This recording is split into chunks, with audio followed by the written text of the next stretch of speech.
There's no feeling more intense than starting over. If you deleted your homework the day before it was due, as I have, or if you left your wallet at home and you have to go back after spending an hour in the commute. If you won some money at the casino and then put all your winnings on red but it came up black. If you got your best shirt dry cleaned before a wedding and then immediately dropped food on it. If you won an argument with a friend and then later discovered that they just returned to their original view. Starting over is harder than starting up. If you're not ready for that, like if you've already had a bad day, then what you're about to go through might be too much. Feel free to go away and come back. I'll be here. Alright, thanks for coming with me on this trip. I'll understand if you have to take a break at any point. Just find a safe place to stop and quit the game. And don't worry, I'll save your progress, always, even your mistakes. This game is a homage to a free game that came out in 2002, titled Sexy Hiking. The author of that game was Jazuo, a mysterious Czech designer who was known at the time as the father of B games. And B games are rough assemblages of found objects. Designers slap them together very quickly and freely, and they're often too rough and unfriendly to gain much of a following. They're built more for the joy of building them than as polished products.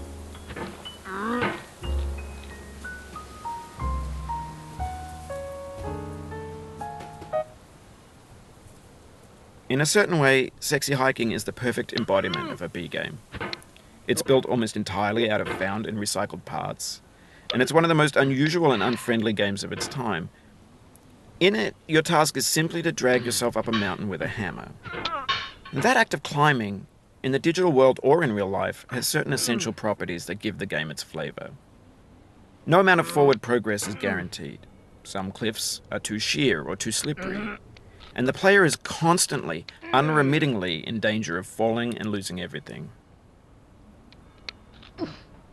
Anyway, when you start Sexy Hiking, you're standing next to this dead tree that blocks the way to the entire rest of the game. It might take you an hour to get over that tree, and a lot of people never got past it. You prod and you poke at it, exploring the limits of your reach and your strength, trying to find a way up and over. And there's a sense of truth in that lack of compromise. Most obstacles in video game worlds are fake. You can be completely confident in your ability to get through them once you have the correct method or the correct equipment or just by spending enough time. In that sense, every pixelated obstacle in Sexy Hiking is real. The obstacles in Sexy Hiking are unyielding, and that makes the game uniquely frustrating. But I'm not sure Jazuo intended to make a frustrating game. The frustration is just essential to the act of climbing, and it's authentic to the process of building a game about climbing. A funny thing happened to me as I was building this mountain. I'd have an idea for a new obstacle, and I'd build it, test it, and it would usually turn out to be unreasonably hard. But I couldn't bring myself to make it easier. It already felt like my inability to get past the new obstacle was my fault, and it's our repeated attempts to reach the summit that turns those mountains into something real. When you're building a video game world, you're building with ideas. And that can be like working with quickset cement. You mold your ideas into a certain shape.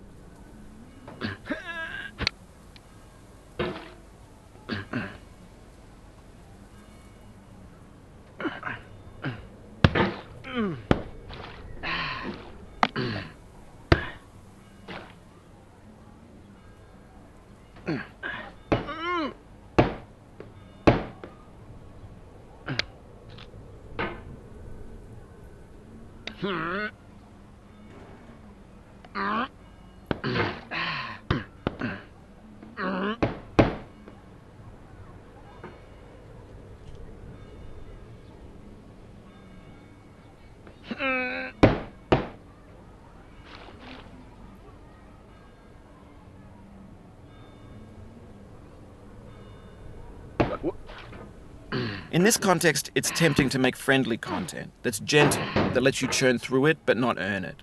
Why make something demanding if it just gets piled up in the landfill, filed in with the bland things?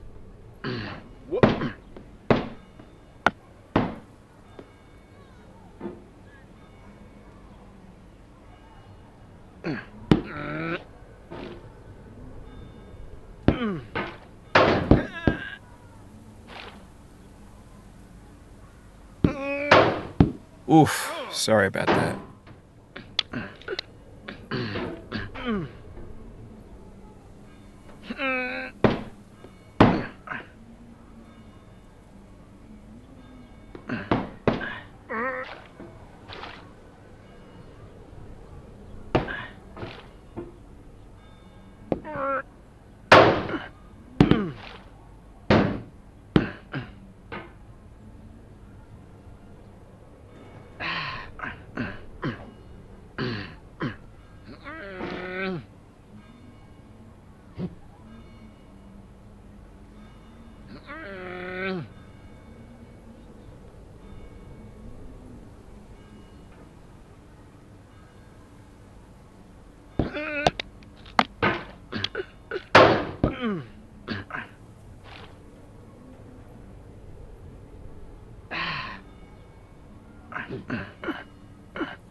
Oh, it happened again.